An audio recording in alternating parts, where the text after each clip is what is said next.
Congresswoman Erica Lee Carter is making history now as the very first daughter to succeed her mother in Congress. After the passing of her mother, the legendary Sheila Jackson Lee, Erica Lee Carter was elected to complete her mom's term representing Texas's 18th Congressional District. Well, she officially took office on November 12th and will serve until January 3rd. This morning, Congresswoman Erica Lee Carter joins us to share her vision for the future and also to reflect on her journey so far. Good morning, Congresswoman, and thank you so much for getting up and spending this time with us.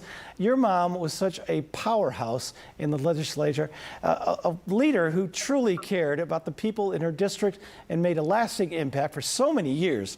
You said that you want to honor her legacy, but also create your own path. How has the journey been so far for you?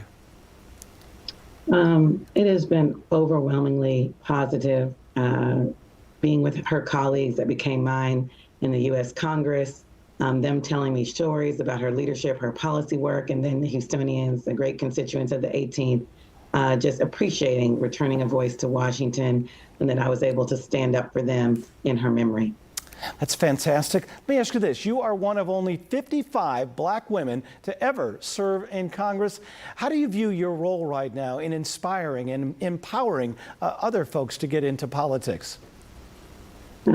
Thank you. I found that number out when we were celebrating Shirley Chisholm, the first black woman, and it would have been her 100th birthday this year.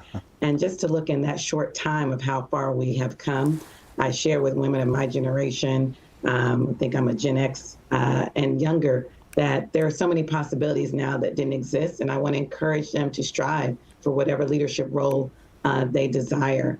But it has been influential in my own life, just realizing the piece of history that I now sit in, being a voice in the United States Congress.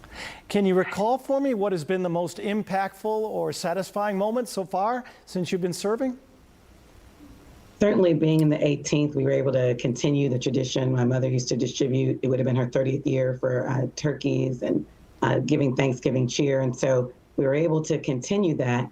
And when I was delivering to certain the West End and Acres Home, they said, "Thank you for not forgetting. Thank you for being here." Some of the centers had a tribute to my mother. You know, I was surprised, placed there, and it just meant they felt like she was family, and that really lifted my spirits for my first Thanksgiving without my mother, but it also made it worth it. Tell me this, can you tell me what specific initiatives that you're working on right now? Sure. Well, I was grateful to work on helping pass the budget to keep the government open. And, you know, we just had these storms. We were able to refund FEMA. FEMA was running low. Now Texas will get $5.5 billion and available for disaster relief. The Small Business Administration had run out of money for loans. Their applications right now, so they received $2 billion, so those can be processed. And then, of course, I worked on things related to the criminal legal justice system, submitting requests for clemency and pardon to President Biden for some Houston residents that deserve that relief as they have restored themselves and are contributing to our society, and working on human trafficking. Let me ask you this. You recently renamed a critical human trafficking bill in your mother's honor. Can you tell us about this legislation and why it's so important to you? Yes, I'd like to thank Congressman Mike McCall, who worked with my mother on this for many years. He made me the co-lead. We renamed it the Sheila Jackson Lee No Trafficking in School Zones Act, and it's about our children. It's about our children from all the way from young to high school. And so we want to make sure those zones are safe, whether they're at a football game, homecoming, that we get rid of the scourge of human trafficking, and it increases the penalty by 5 years for those who might be engaging in it with our children. Tell me this, what do you think is the biggest challenge for the 18th Congressional District? And have you had a chance, by the way, to discuss your transition with Mayor Sylvester Turner, who will soon take your place in this office? Yes, I speak with Mayor Turner often, but the biggest challenge is economic opportunity. Everyone wants to live that American dream, and sometimes it's missed. And we do have some of the poor, maybe neglected zip codes in Houston in the 18th. But we remain committed to bringing resources and new industries and clean energy to the area. And I know Congressman-elect Turner will do the same. Yes, we speak. He's a great leader in his own right, a legislator, obviously our former mayor.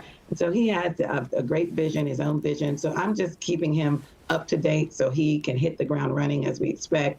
I know he will prioritize the economic investments and healthcare. As he said, that's a personal passion. And I'm so glad about that. Yeah, and looking forward beyond January 3rd, tell me what's up next for you.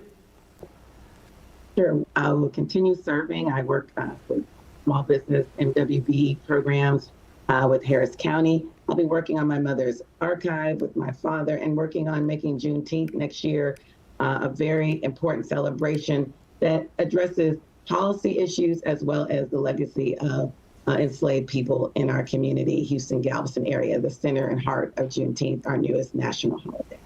Well, Congressman Lee Carter, thank you so much for joining us. You are delightful. Congratulations on everything you've been able to do, and we wish you great luck in the future. Thank you so much, Spencer. Thank you. You got it.